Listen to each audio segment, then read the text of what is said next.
জগৎ বিখ্যাত একজন ওলি কামেল মালিক ইবনে দিনার রাহমাতুল্লাহ আলাইহি সফরে রওনা করেছেন। দেজালা নদীর কিনারায় বিশাল বড় নদী পার হবেন, কোনো বাহন নাই। রবের শরণাপন্ন হলেন, হে রব আমাকে বাহনের ব্যবস্থা করে দেন। হঠাৎ করে একটা নৌকা এসে হাজির হয়ে গেল।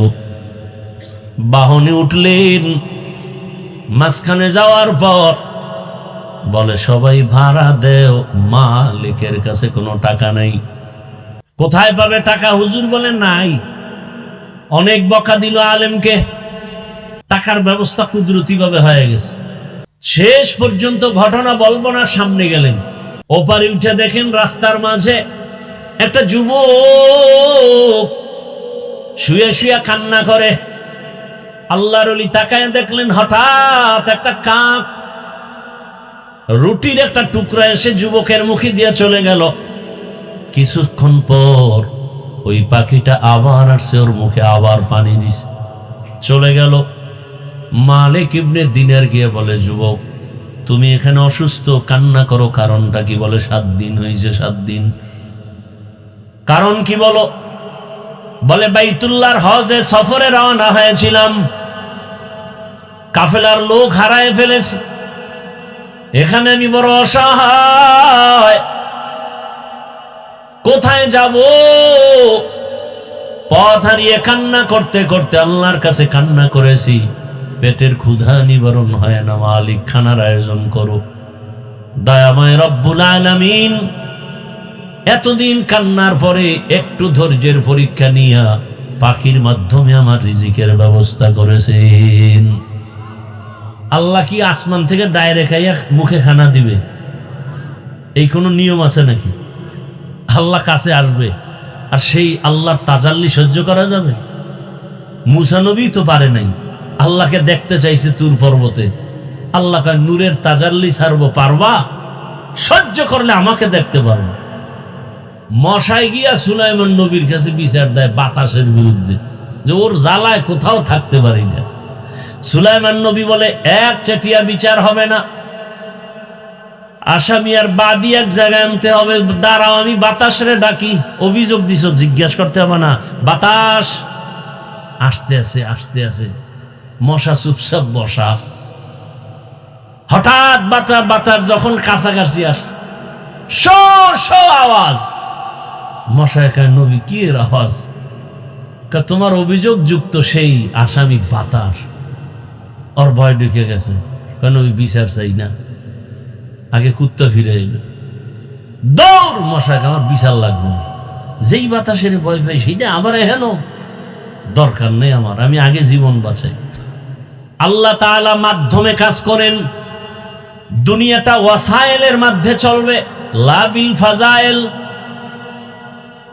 ওয়াসাইলের মাধ্যমে দুনিয়া চলে।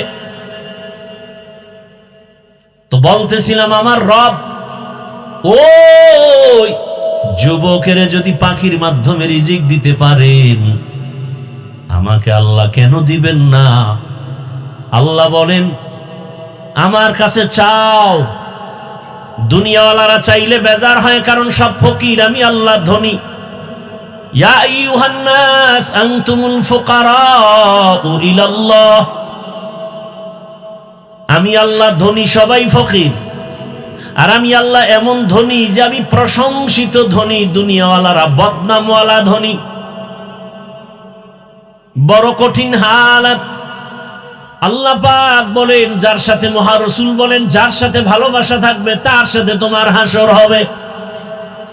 এবার আপনাকে কেউ জোর করবে না তুমি অমুকের সাথে চলো, বুঝাইতে পারবে। দুনিয়াটা পরীক্ষার হল, তো বুঝানো যাবে এটা এইরকম করো, এরকম করো।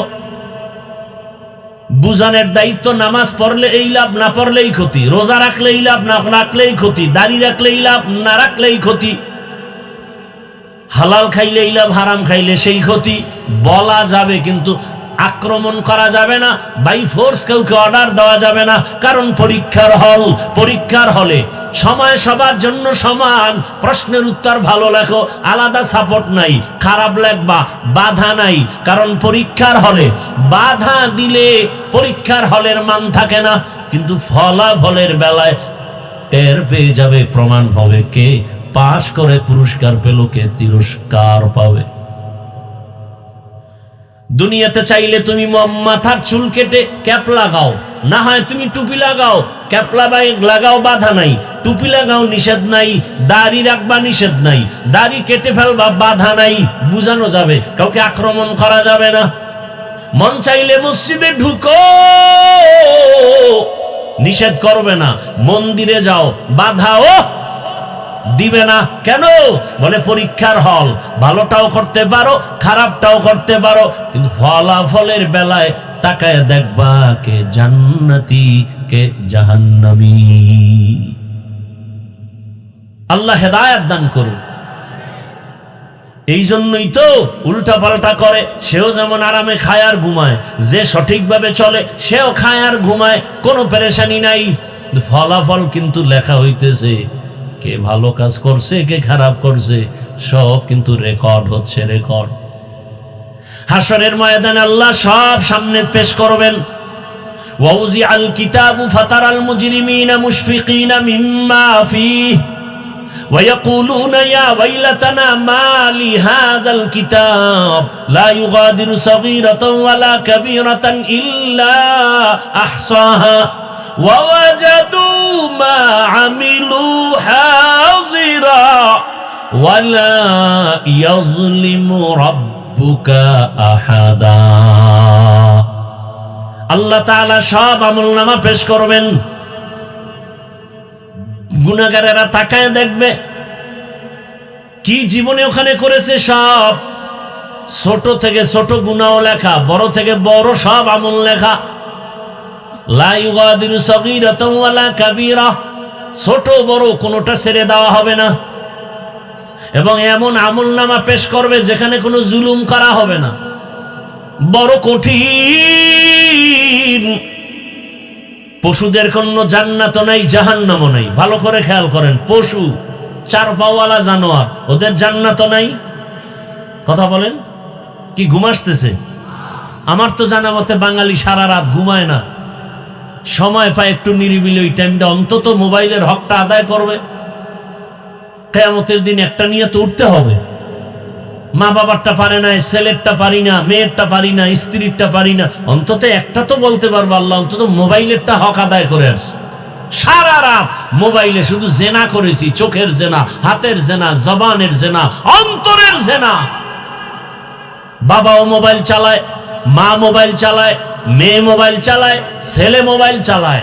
চোখের গুনাহ, হাতের গুনাহ, জবানের গুনাহ, অন্তরের গুনাহ। মিথ্যা বললে বল, আমি কানে ধরে তওবা করব। কি এগুলো চলে না? যেই পরিমাণ আকাম চলে ঘরে ঘরে, চেহারাটা তো বানর হওয়া দরকার ছিল। ঘুমের থেকে উঠে দেখবে তার চেহারা শুকরের মতো। হয় না কেন? রহমতের নবীর উম্মত হওয়ার বরকতে আল্লাহ করেন না। কিন্তু চিনলে না সে রসুলকে। যদি চিনতা তাহলে গলায় ছুরি লাগাইতা, দাড়ির মধ্যে না। আল্লাহ হেদায়াতের দৌলত দান করেন।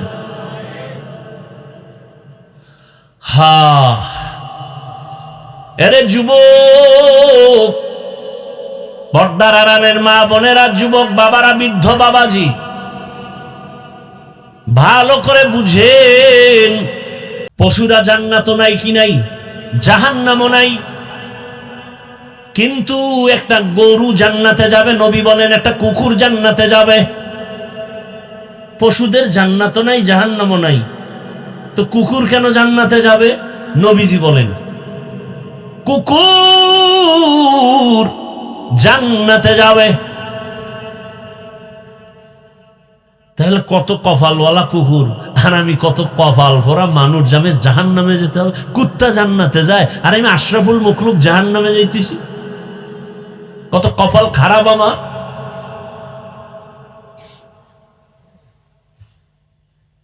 জীবনটা নষ্ট, নিজের সম্মান নিজে দিতে জানলাম না রে বাবা। আমার সম্মান যদি আমি নিজে ধরে রাখতে না পারি, কেউ আমাকে ধরে রাখতে দিবে না। আমি মানুষ, কুকুর আমার গোলাম, বাঘ আমার গোলাম, সূর্য আমার গোলাম, চাঁদ আমার গোলাম। দুনিয়ার সব আমার গোলামি করবে আর আমি আল্লাহর গোলামি করব। দুনিয়ার সব আমার কথা শুনবে, কিন্তু শুনে না কেন? আমি আল্লাহরটা শুনি না। কি? আমি যদি বাবার কথা না শুনি, আমি যদি বাবা হই, আমার সন্তানের কথা, আমার কথাও সন্তান শুনবে না। বাবার সাথে ছেলের তর্ক লাগছে, এক পর্যায়ে বাবা পায়ে রশি লাগায় টানতে টানতে রাস্তায় নিছে। বুঝেননি কিছু যুবকেরা? বাবার পায়ে রশি লাগায় ছেলে টানতে টানতে রাস্তায় নিছে, টানতেছে ধুম। কিছু দূর পরে যাওয়ার করবো, এই বাবাকে টানিস না। কয় কেন? কয় এই পর্যন্ত সীমানা, এরপরে গেলে সীমানা লঙ্ঘন হবে। কেন বাবা? কয় আমার বাপেরও টানতে টানতে এই পর্যন্ত আনছি না, তুই আর সামনে যাইস না।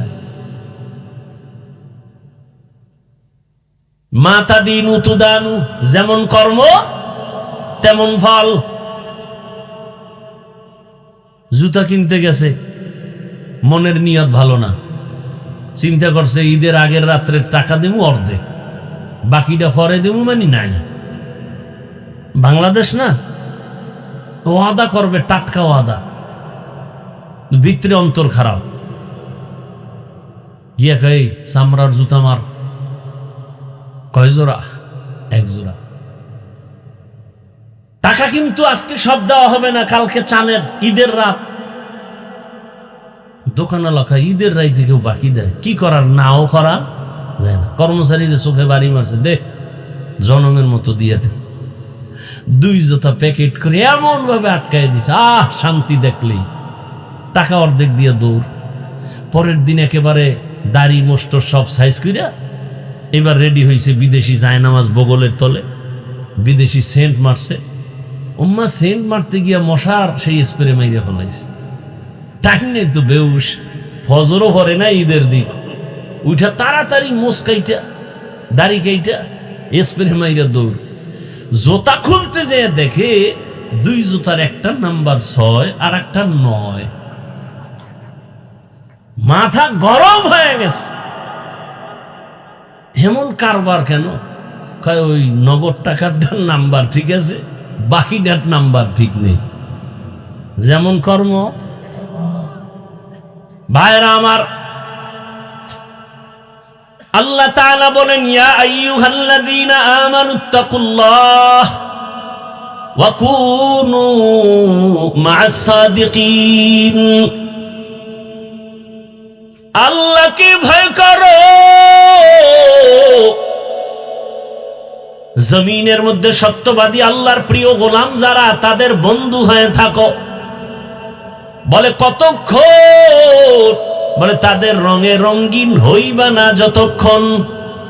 তাদের সাথে এমন ভাবে মিশে যাও, তাদের রঙে এমন ভাবে রং লাগাও যে এক রাস্তায় হাঁটবা, দুইজনে চিনা যাবে না পেছন থেকে কে আশরাফ আলী থানভী আর কে তার খলিফা আজিজুল হাসান।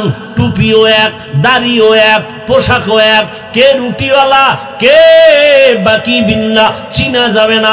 এমন মেলা মেলো যে তুমি জেনারেল লাইনের মানুষ না বড় হুজুর বুঝা যাবে না। তোমার ওই হুজুরের চেহারা, হুজুরের লেবাস, হুজুরের পাগড়ি তোমারটাও একই হয়ে যাবে।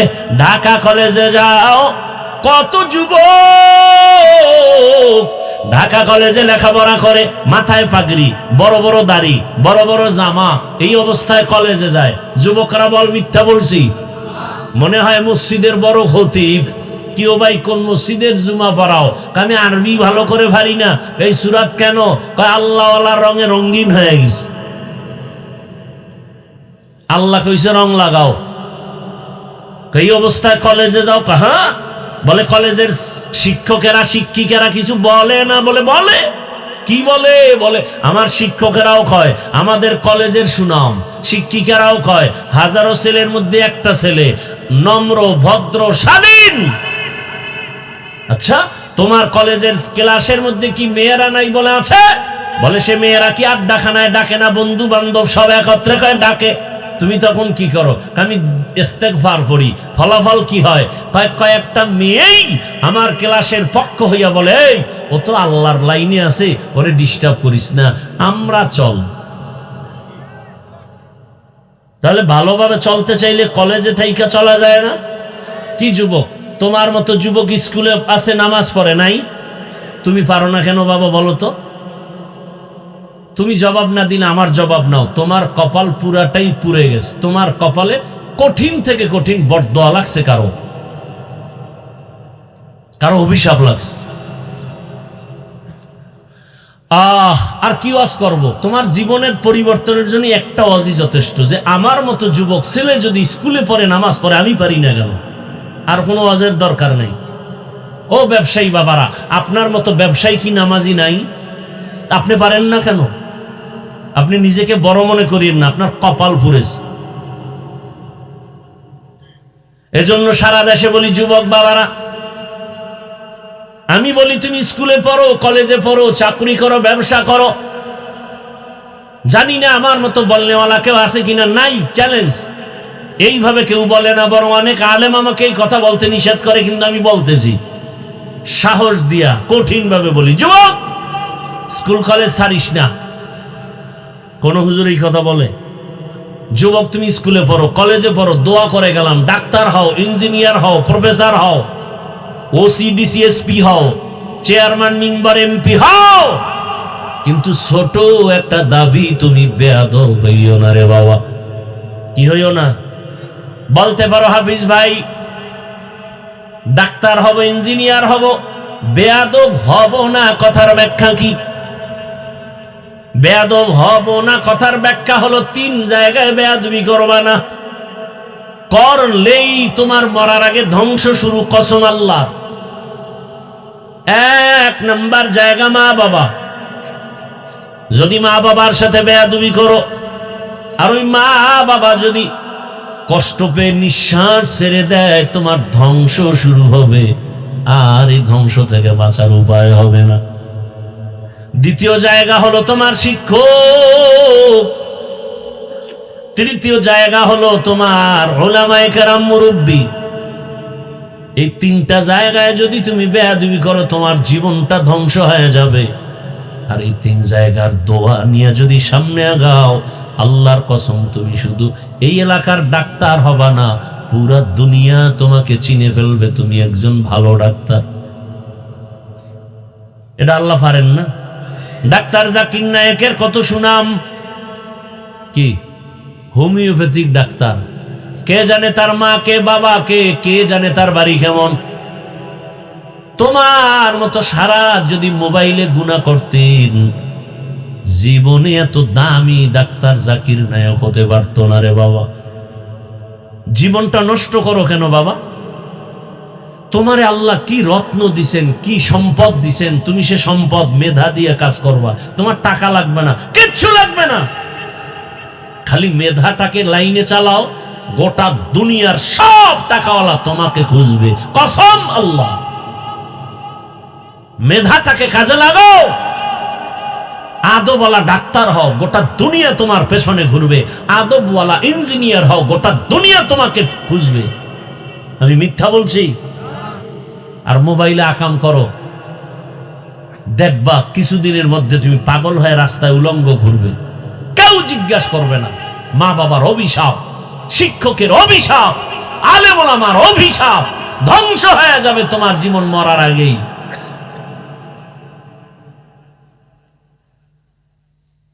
আল্লাহর ওলিদের সংস্পর্শে থাকো, আল্লাহর প্রিয় বান্দা যারা তাকওয়ার মানদণ্ডে চলে, এদের নেক নজর লাগাও। এটাকেই বলে সৎ সঙ্গে স্বর্গবাস। বাকিটা কি? অসৎ সঙ্গে সর্বনাশ। একটু আগে কিন্তু বলেছিলাম, ভুলে গেছো? কুকুর কেন জান্নাতে যাবে জানো? জান্নাতে গেলেও কোনো লাভ নাই, না গেলেও ক্ষতি নাই, তবে যাবে কেন এবং কোন কুকুর যাবে? কোন কপালওয়ালা কুকুর? বলে কোরআনের মধ্যে ঘটনা আছে, ওই কুকুর 7টা যুবক আল্লাহর পেয়ারা বান্দা ঈমান আমল বাঁচাবার জন্য হিজরতের পথে কোন এক পাহাড়ের গর্তে আশ্রয় নিয়েছে। আল্লাহর ওলি, সূরা কাহাফে আছে। এরা নবী না, সাহাবী না, কি খালি এতটুকু বলা যাবে এরা আল্লাহ ওয়ালা ওলিয়ে কামেল। সূরা কাহাফে এদের ঘটনা। ওই যুবকের ছোঁয়া লাগছে ওই কুকুরের। এই ভালোর ছোঁয়া লাগায় এত দাম হয়েছে। রহমতের নবী বলেন এই কুকুরটা হাসরের ময়দানে জান্নাতে যাবে। নাউজুবিল্লাহ। ঘুম আসতেছে? কুকুর জান্নাতে গেলে লাভ নাই, কিন্তু আল্লাহ বুঝাতে চান যে একটা কুকুর পশু ভালোর সংস্পর্শে থাকার কারণে কুকুর যদি এত দামি হয়, তুমি আশরাফুল মাখলুক, তুমি যদি একজন আল্লাহর প্রিয় গোলামের সাথে সম্পর্ক রাখো, তুমি তো আরো দামি হবে। আমি দামের দরকার নাই তো কি হবা? আমি পশুর চেয়েও খারাপ হবো। তার প্রমাণ কি? বলে ভোটের আগের রাত্রে আমি 500 টাকায় বিক্রি হব। কথা, তুমি পশু না, পশুর চেয়েও খারাপ। একটা খাসি কিনলে 20,000 লাগে, একটা গরু কিনলে 1 লক্ষ লাগে। আশরাফুল মাখলুক এটি এত পশুর থেকে খারাপ, 500 টাকায় বিক্রি হয়। কি যুবক বাবার, আমি মিথ্যা বলছি? ওরে টাকায় তো পশু বিক্রি হয়, মানুষ বিক্রি হতে পারে না। আর তসবিহ গুনে কবে আসবে সেই বরকতের রাত, এবং সেই বরকতের টাইম তাহাজ্জুদের সময়। ওই বরকতি হাদিয়া না নিলে তো আমার জীবন ধ্বংস হয়ে যাবে। আল্লাহ হেদায়েত দান করুন। টাকায় পশু বিক্রি হয়, মানুষ বিক্রি হতে পারে?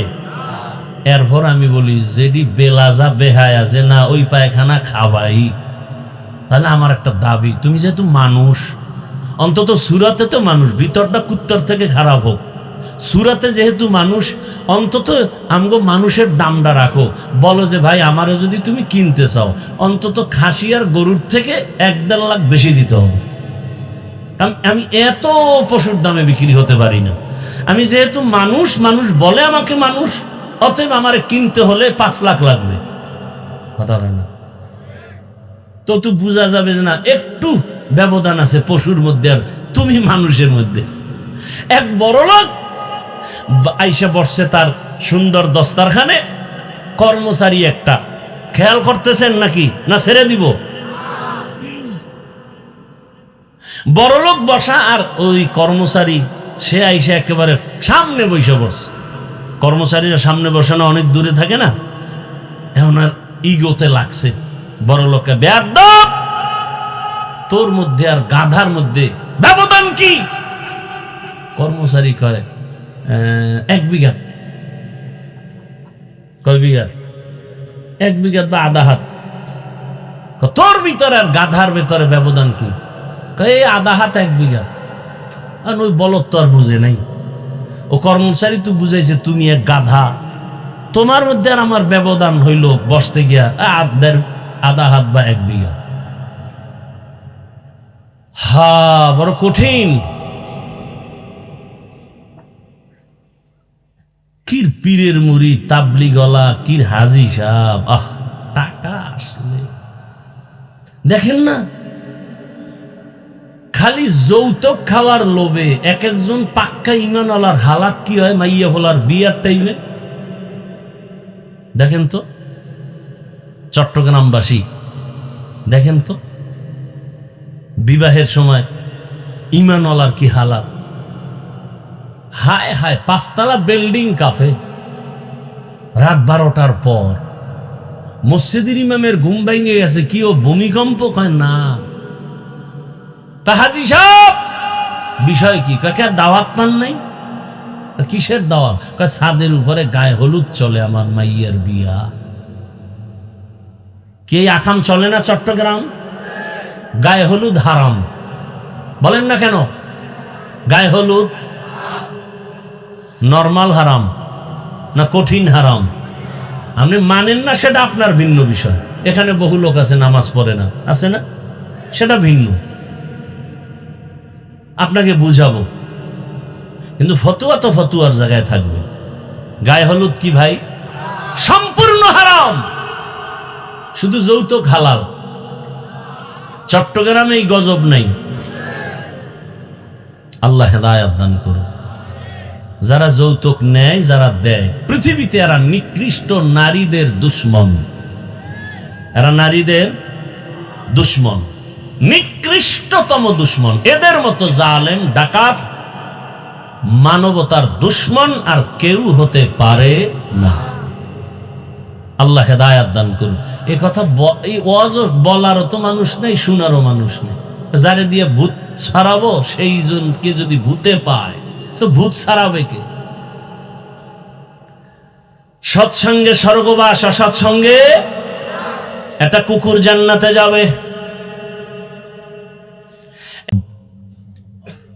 যার ইমানের পাওয়ার বেশি সে তো আরো গরম। গরম পানি যখন বেশি গরম হয় তখন কি ঠান্ডা থাকে? কি করে?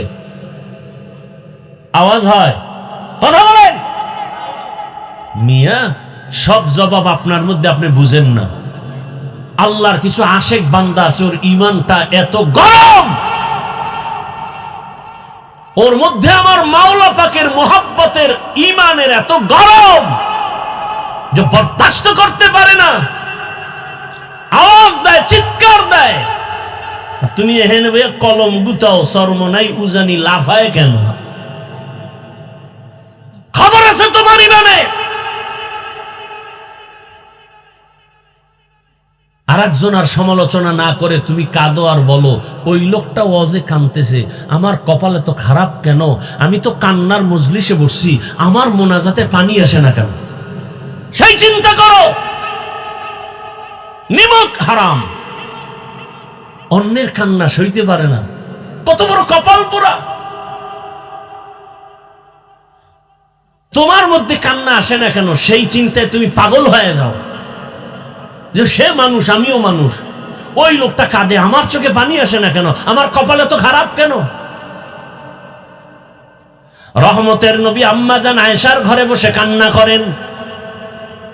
আম্মা জান আয়েশা বলেন, ইয়া রাসূলুল্লাহ, আপনি কাঁদেন কেন? রহমতের নবী বলেন, হে আয়েশা, জাহান্নামের কঠিন হালাতের কথা মনে পড়েছে, জন্য কাঁদি।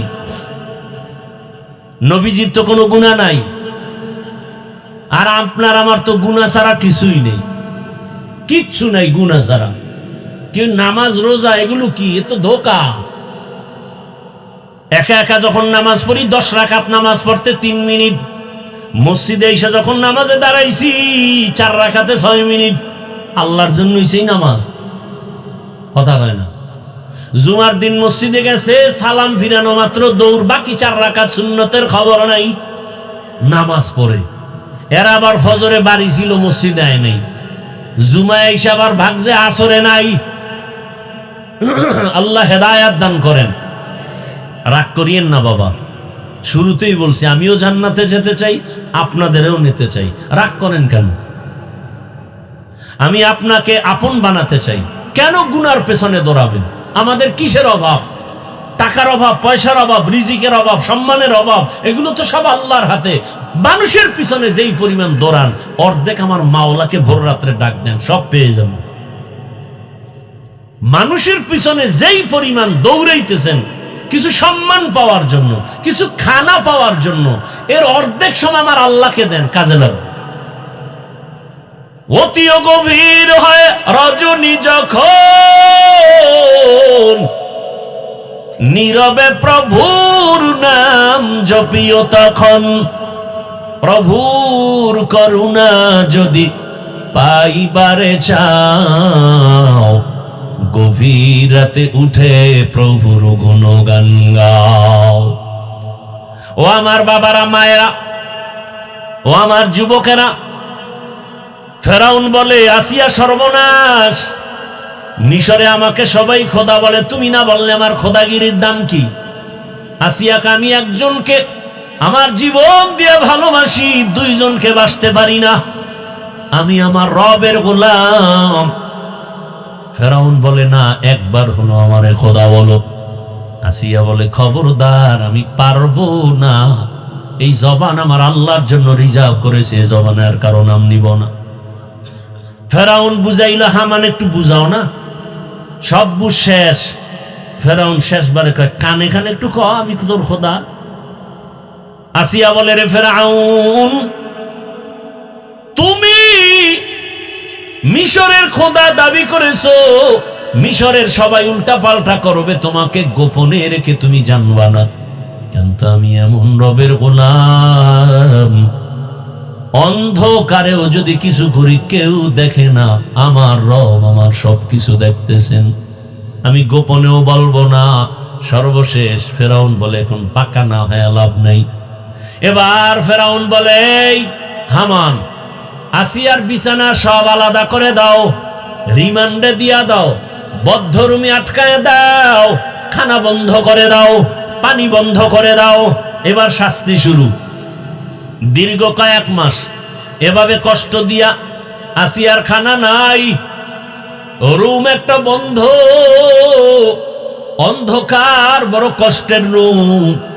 আসিয়ার কোনো পুঁজি নাই, সেজদায় পড়ে শুধু কান্নার আওয়াজ।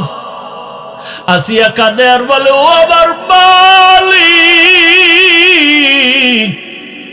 আজ আমি তোমাকে রব মানার কারণে আজ এই বিপদ, কোনো দুঃখ নাই, তবে একটা দাবি, তুমি আমাকে ধৈর্য দাও, দুনিয়ার কোনো ভয়ে যেন তোমাকে ভুলে না যাই। শেষ। ফেরাউন পারল না, এত কষ্ট দেওয়ার পরও আসিয়া বলে, আমি আল্লাহকে ডাকতে ডাকতে জীবনটা দিয়া দিব। ফেরাউন বলে, রেডি হও, আর দেরি নেই, তোমাকে ফাঁসি দিব, শুলিবিদ্ধ করো। আসিয়া বলে, আমাকে ফাঁসি দাও, আমি আমার রবকে ছাড়ব না। রেডি হয়ে গেল, তারিখ ঘোষণা হয়ে গেল। ফেরাউন ঘোষণা করে দিল, আসিয়ার অমুক দিন ফাঁসি হবে। রাজপ্রাসাদ থেকে খবর হয়ে গেল, মিশরওয়ালারা পাগল, খোদা ফেরাউনের স্ত্রীর ফাঁসি হবে, দেখতে চলো। ময়দানে হাজার মানুষ। আসিয়াকে হাতে পায়ে রশি লাগাইয়া শুলিবিদ্ধর ফাঁসির মঞ্চে যখন নেওয়া হয়, আসিয়া কান্না করে। হঠাৎ তাকায় দেখে রাস্তা দিয়া জমানার নবী মুসা হেঁটে হেঁটে যায়। আসিয়া কান্না করে আর ডাকে, নবী মুসা, আপনি আমার খবর জানেননি, আজ আমার ফাঁসির দিন। পয়গম্বর মুসা নবী বলেন, আসিয়া, জানি তোমার অবস্থা ভালো করে জানি। আসিয়া বলে, বিদায় বেলা আপনার দোয়া চাই গো নবী, আর একটা কথা জানতে চাই, আপনি তো রবের কাছে যান, তুর পাহাড়ে কথা বলেন, একটু বলবেন আমার এই মুহূর্তে আমার আল্লাহ আমার উপরে রাজি নাকি বেজার? মুসা নবী বলেন, আসিয়া, তোমার উপরে আমার আল্লাহ বড় খুশি। আসিয়া বলে, আমি এটাই তো চেয়েছি, আমার রব যেন বেজার না হয়, আমার রবের আমি খুশি করে যেতে চাই। মুসা নবীর কথা শুনিয়া ফাঁসির মঞ্চের আগে আসিয়া একটা চিৎকার দিয়া আসমানে হাত দুইটা উঠাইয়া আল্লাহর কাছে একটা দোয়া করলো, কোরআনের আয়াত। আসিয়া ডাক দিয়া বলে, ক্বালাত রব্বিবনি লি ইনদাকা বাইতান ফিল জান্নাহ। ও আমার রব, তুমি দেখছো আমি তোমাকে রব বলে মানার কারণে এই বেঈমান এত কষ্ট আমাকে দিয়েছে, এত বড় পাওয়ারওয়ালা ক্ষমতাওয়ালার ঘরে জায়গা নাই ঘুমানোর, এত বড় পাওয়ারওয়ালা রাজার ঘরে রং বেরঙের খানা, কিন্তু আমার মুখে খানা নাই। শুধু তোমাকে রব বলে মানার কারণে তোমার কাছে আজ আমি বিদায় বেলা একটা দাবি করি, আমি দুনিয়াতে ঘর পাই নাই, খানা পাই নাই, তোমার পাশে জান্নাতে আমার একটা ঘর বানাইয়া দাও, জান্নাতের ভেতর একটা ঘর আমাকে দাও। আসিয়া দোয়া করে এবার ফাঁসির মঞ্চের দিকে হাঁটতেছে, আবার হঠাৎ তাকাইয়া আসিয়া কান্না বন্ধ করে হাসি শুরু করলো। ফেরাউন বলে, কান্না বন্ধ, হাসো কেন? আসিয়া বলে, রে ফেরাউন বেঈমান, তোর চোখ নাই, দেখো না আমি আমার মালিকের কাছে চাইছি, নগদ পেয়ে গেছি। দুনিয়াতে আমারে থাকার ঘর দাও নাই, খানা দাও নাই, আমার রবের কাছে একটা ঘর চাইছি, জান্নাতে ঘর। ওই জান্নাতের ঘরের ছবি আমি এখন তাকাইয়া দেখতেছি। ওই জান্নাতের ঘরের ছবি দেখা যায়, লক্ষ লক্ষ ফেরেশতারা অপেক্ষায় আছে, আমার রূহটা জান্নাতে নিয়ে যাবে, রবের সাথে মোলাকাত হয়ে যাবে। তাড়াতাড়ি আমাকে ফাঁসির মঞ্চে নাও, আমি এখন তাড়াতাড়ি আমার মালিকের সাথে মোলাকাত করব। যেই রবের জন্য এত কষ্ট সহ্য করেছি, ওই রবের সাথে হবে আমার মোলাকাত। আসি আমার আল্লাহর মুহাব্বতের জিকির আর নাম নিয়ে দুনিয়া থেকে বিদায় হয়ে গেল। পর্দার আড়ালের মা বোনেরা, ও যুবক বাবারা, কয়দিনের দুনিয়া, জীবনটা শেষ।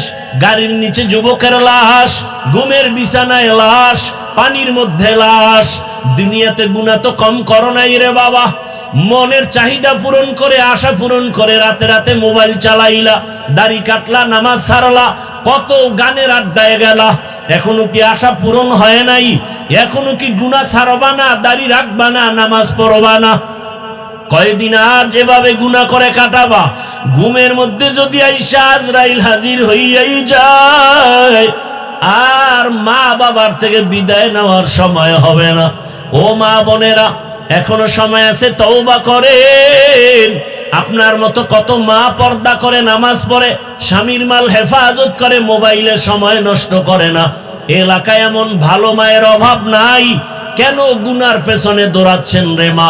ভালো একটা আদর্শ সন্তান রেখে যান, ডাক্তার বানাবেন, আদর্শ ডাক্তার বানায়া যান। কোরআন তেলাওয়াত করবে, মা বাবার জন্য দোয়া করবে, নামাজ পড়বে, রুগীও দেখবে। এমন একটা ধন্য সন্তানের ধন্য মা হয়ে কবরে যান। যারা যুবক বাবারা এখনো সময় আছে, তওবা করো, আমার মালিকের দিল খুলে ডাক দাও, হে মালিক, তুমি জানো আমার মতো গুনাহগার কেউ নাই। হাত না পাক গুনার কারণে, জবানটা না পাক, অন্তর না পাক, চোখ না পাক। ও আল্লাহ, জীবনে তো কম গুনাহ করি নাই, দাড়ি কাটলাম, নামাজ ছাড়লাম, গুনাহ করেছি। আজকে থেকে তওবা করলাম, আর গুনাহ করব না, নামাজ ছাড়ব না, দাড়ি কাটবো না, বেপরদায় চলবো না। মা বাবার দোয়া নিয়ে, শিক্ষকের দোয়া নিয়ে, উলামায়ে কেরামের পরামর্শ নিয়ে, নবীর আদর্শ মেনে চলবো।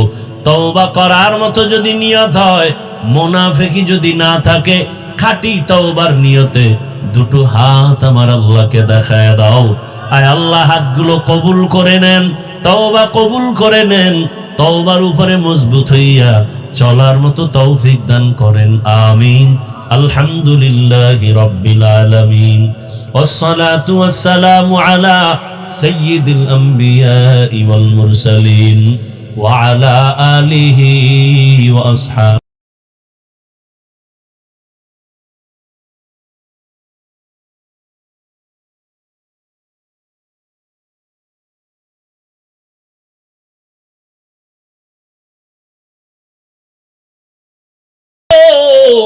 পিপিলিকা আল্লাহর জান্নাতে যাবে, ওই পিপিলিকার দামটা কত? যে পিপিলিকা আল্লাহর কাছে এত দাম যে ওর নামে সূরা নাজিল হয়ে গেল, ওই পিপিলিকার নামে সূরায়ে নমল। পিপিলিকার নামে তো পিপিলিকার দাম কত? এত দাম কেন? সুলাইমান নবীর সোয়া লাগছে, বাসুলাইমা দাদে মুলকো সরোয়ারি শতমতি খাতে মশদে ওয়াপরি। পয়গম্বর সুলাইমান আলাইহিস সালাম মদিনাতুল মুনাওয়ারা থেকে সামনে যাচ্ছেন, জমিন থেকে 9 মাইল উপরে কুদরতের সিংহাসনে বসা। বাতাস তার চালিকা শক্তি। হঠাৎ 9 মাইল নিচের থেকে পিপিলিকার বয়ান শুনেন। পিপিলিকা ওয়াজ করে, ওয়াজ, ইয়া আইয়ুহান নামলু দুখুলু মাসাকিনাকুম। 9 মাইল উপরে পয়গম্বর সুলাইমান পিপিলিকার বয়ান শুনে ফাতাবাসসামা, মুস্কি হাসলেন। আর বললেন, ও সিংহাসন জমিনে ল্যান কর। পিপিলিকার বয়ান এত সুন্দর, আর রাজনীতি বলে কোরআনে নাই। কেমনে বুঝাই? পিপিলিকা বলে, ও আমার জাতি ভাইরা, ভেতরে ঢোক, তাড়াতাড়ি আশ্রয় নাও নিরাপদে। সুলাইমান নবীর সৈন্যবাহিনী আসতেছে, এদের যদি একটা চাপা লাগে বাতাস, তোমরা মরে যাবে। তাড়াতাড়ি আশ্রয় নাও, তোমাদের যেন জীবনের কোনো ক্ষতি না হয়। পৃথিবীর একটা ক্ষুদ্রতম পিপিলিকা তার জাতি ভাইকে বাঁচাবার জন্য পাগল। আর আমরা কেমন মানুষ, এই জমিনে আপনের গুলি করে মেরে ফেলতেছে, একটা পশুকে বাঁচাবার জন্য পাগল, অথচ মানুষের মেরে ফেলতে কষ্ট পায় না। একটা শিশু বাচ্চা 6 ইঞ্চি পাইপের মধ্যে পড়ে গেছে। কথা বলেন না কেন? যারা দেখছেন, কে খবর জানেন না?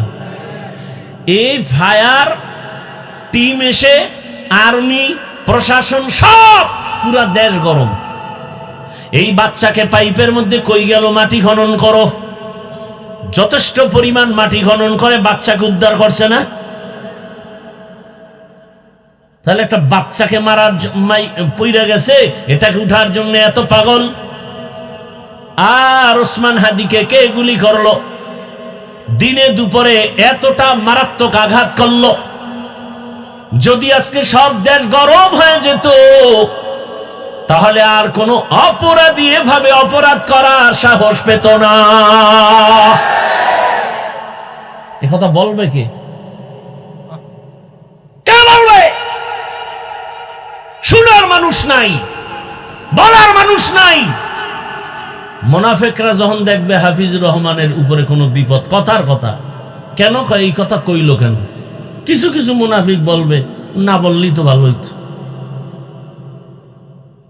একটা বাচ্চা পাইপের মধ্যে পড়ে গেল, তাকে বাঁচানোর জন্য গোটা দেশ গরম, প্রশাসন সময় দিচ্ছে দিন রাত 24 ঘন্টা, আর দিনে দুপুরে গুলি মারবে। আর যদি বলে এটা একটা বিচ্ছিন্ন ঘটনা, কতটা কষ্ট লাগার বিষয়। কথা বলেন না কেন? আল্লাহ আমার দেশবাসীকে হেফাজত করেন। যারা আমাদের প্রতিনিধিত্ব দায়িত্ব পালন করেন, চেয়ারে বসে আছেন, আল্লাহ তাদেরকেও আমাদের দরদি হওয়ার তৌফিক দান করেন। মানুষ মানুষের জন্য, খায়রুন নাস মাইয়ানফাউন নাস। রাসূল বলেন, কে ভালো মানুষ জানো? যার জবানের একটা কথার হাতের দ্বারা কারো ক্ষতি হবে না।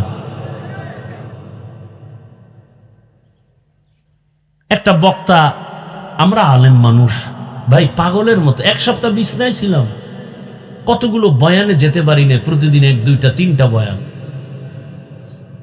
আল্লাহ না করুন আমার দেশে একটু উল্টা পাল্টা হলেই জাগাত আলেম ওলামাকে বেইজ্জতি করে ফেলে। এটা কেমন?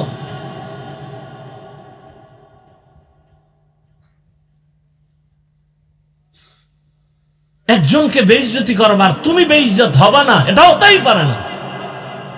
তুমিও বেইজ্জতি না হওয়া পর্যন্ত মরণ আসবে না। এজন্য অন্যের বিপদে খুশি হতে নাই। ওই বিপদ তো আল্লাহ তোমাকেও দিতে পারে।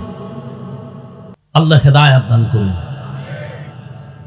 এমনটা করেন না, মানুষকে ইজ্জত নষ্ট করিয়েন না। মানুষের ইজ্জত তো মানুষ হেফাজত করুন। এই সব কিছুর মূলে আল্লাহর ভয় নাই। এজন্য আল্লাহ বারবার বলেন, আমাকে ভয় করো, আমাকে ভয় করো, আমাকে ভয় করো। ছোট একটা টাইম অনেক হয়ে গেছে, ঘটনাটা বলেই আমি মোনাজাত দিব, খেয়াল করে শুনবেন। উঠা বসা করলেই আমি ঘটনাটা বলেই মোনাজাত দিব, এর মাঝখানে কেউ উঠলেই ঘটনা শেষ, মোনাজাত দিব, একেবারে ওয়াদা। কেউ উঠলেই আমি মোনাজাতটা দিয়ে দেব, আর না উঠলে আমি ঘটনাটা শেষ করব। জমিনের মধ্যে একজন জগৎ বিখ্যাত বেঈমান আছে, ফেরাউন, তার নাম কোরআনের বয়ান আছে না নাই? জানা থাকলে বলেন, ওর স্ত্রীর নাম কি বলেন? মা বোনদেরকে খেয়াল করার জন্য বলছি, ও পর্দার আড়ালের আম্মা জান, এত বড় বেঈমান ওই ফিরআউন, যে নিজেকে আল্লাহর বিরুদ্ধে গিয়া নিজেকে খোদা দাবি করেছে, তাও কিন্তু ছোট খোদা না, বলছে আনা রাব্বুকুমুল আ'লা। আরে দাবি করলে আর ছোট দাবি করে লাভ কি? বলে আমি সব থেকে বড় খোদা। আরো জোরে বলেন না। ওই ঘরে স্ত্রী ফেরাউনের আসিয়া এমন দামি হয়ে গেলেন। আসিয়ার ইতিহাস আপনারা জানেন হে আম্মা জানেরা। আপনারা তো আসিয়া না, তবে আসিয়ার মতোই নারী। আপনারা খাদিজাতুল কুবরা না, তবে তাদের মতোই নারী। আপনারা তো আয়েশা সিদ্দিকা না, তাদের মতোই নারী। আপনারা খাজা মুঈনুদ্দিনের মা না, তবে তাদের মতোই নারী। আপনাদের মতো নারীর পেট থেকেই তো আসে বড় পীর আব্দুল কাদের জিলানী। ও মা, আপনাদের গর্ভ থেকে আসছে কত নবী, কত রসুল। আপনাদের মায়ের মতো মায়ের গর্ভ থেকেই তো আসছে বাইজিদ বোস্তামি, চট্টগ্রামের গর্ভ শাহ আমানত। যেই আমানত সার নাম বেঈমানেরাও শ্রদ্ধা করে নেয়। ওই আমানত সার ইতিহাস জানেননি চট্টগ্রামওয়ালারা? গরিবের সন্তান, একজন সরকারি চাকরিজীবী ডিসি সাহেবের পিয়ন, কিন্তু আজ ওই ডিসির নাম নাই, পরিচয় নাই।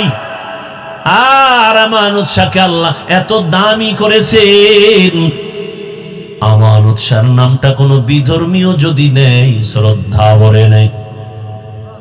যার নামে আপনাদের চট্টগ্রামের বিমানবন্দর, শাহজালাল আপনাদের মতো মায়ের সন্তান। এরে আম্মা জান, ওই আসিয়াকে আল্লাহ এত দামি বানায় দিয়েছেন। রহমতের নবী বলেন, হাসরের ময়দানে মানুষগুলো উলঙ্গ দাঁড়াবে, কঠিন হালাত হবে। এমন অবস্থা, ওই হাসরের ময়দানে জান্নাতের ভেতরে আমি মুহাম্মদের সাথে আসিয়ার সাথে বিবাহের বন্ধন হয়ে যাবে। এরে আম্মা জানেরা, এত বড় বেঈমানের ঘরে থেকে আসিয়া এত দামি হলো কিভাবে? সংক্ষেপ তার জবাব হলো, মুসা নবীর ছোঁয়া লেগেছে। মনে আছে না ঘটনা? তো আপনারা জানেন। শিশুবেলা আসিয়া কলিজা ভরে মুসা নবীকে কোলে নিয়েছেন, লালন পালন করেছেন। আমার মালিকের কেমন কুদরত! আসিয়া মুসা নবীরে লালন পালন করেছেন।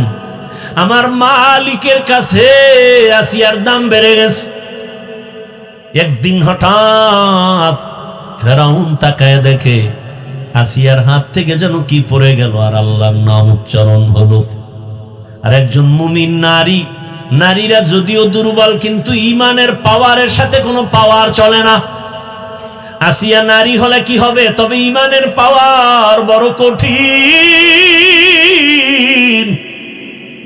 এমন পাওয়ার আসিয়ার, চোখের পানি ছেড়ে কাঁদেন।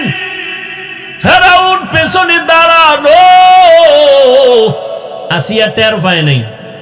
ফেরাউন হঠাৎ করে তাকাইস, এই তুমি কি বললা? আসিয়া পেরেশান হয়ে গেল। আমি যে যুবক, বাবা যাও যাও যাও।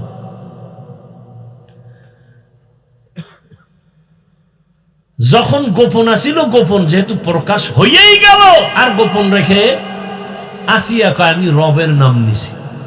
ফেরাউন কা রব মানে মিশরের খোদা তো আমি, তুমি আবার কোন খোদার নাম নিছো? আসিয়া কয় এখন আমার রক্ষা নাই, তবে আমার আল্লাহ যদি আমাকে হেফাজত করেন, আমার কোনো পেরেশানি নেই। ও আম্মা জানেরা, জীবনে মার্কেটে তো কম দৌড়াইলেন না, জীবনে তো মোবাইল কম চালায়া সময় কাটাইলেন না। কত মায়ের কথা শুনছি, আফসুস, বাচ্চাটারে কোলে নেয় না, মোবাইল চালায়। বাচ্চা মাকে মানবে কি? মায়ের খেদমত করবে কি? ওই বাচ্চা দুনিয়াতে আসার থেকে কাজের লোক রাইখে কয় তুই রাখ, বুকের দুধ দেয় না, এমনি ওই কি দুধ আছে না ফিটার, ভিন্ন ভাবে খাওয়ায়। এখন একটা সুন্দর ওই মায়ের সুযোগ হইছে, মা একদিকে আকাম করে, বাচ্চা ডিস্টার্ব করে, কয় থামাই কেমনে, মোবাইল দিয়ে রে বসায় দাও। এবার বাচ্চা মোবাইল চালায় সারাদিন সারা রাত, খানার খবর নাই। মা কয় মোবাইল দিয়ে রাখো, আর ক্ষুধা লাগলে খানা দিস। বাচ্চা তো এখন আর কান্নাকাটি নেই, মোবাইল পাইছে আর টাইম মতো কাজের লোক খানা দেয়। মা অন্যদিকে সাইড কালেকশন করে, কথা বলেন না কেন? বাস, আর ওদিকে স্বামী যদি থাকে বিদেশ, তো সব শেষ, কথা বলেন না কেন? তাই তো আর কোনো কথাই নাই। সেদিন হাদিস দেখলাম, নবী বলেন সাবধান, যেই নারীর স্বামী কাছে থাকে না, ও উম্মতেরা, ওই নারীর কাছে কোনো পুরুষ যেও না, সাবধান। অন্যায় পথে তুমি পা বাড়াইও না রে যুবক, কয়দিন চেহারা শেষ হয়ে যাবে, ধ্বংস হয়ে যাবে। এরে যুবক, আল্লাহর গোলাম, ও পর্দার আড়ালের মা, আসিয়া নামের আল্লাহর বান্দি বলে ফেললো, রে ফেরাউন, আমি আমার রবের নাম নিয়েছি। ফেরাউন বলে, মিশরের রব তো আমি। কয় না না, তোমারে যিনি বানাইছেন তিনি হলেন আমার রব। ফেরাউন কা আসিয়া সাবধান, কয় তুমিও সাবধান। আর বাদশা তো যত বড় বেঈমানি হোক, এটা প্রেস্টিজ আছে না, বউর সাথে তর্ক, এটা ভিতরে, বাইরে শুনলে তো মান সম্মানের মাথা নষ্ট হবে। হালকা ভাবে কয়, আওয়াজ দেয় না, চারো দিয়ে তো কর্মচারীর অভাব নাই, রাজপ্রাসাদ। আর আসিয়ার মধ্যে তো ইমানের গরম গরম, ইমানটা একটা গরম।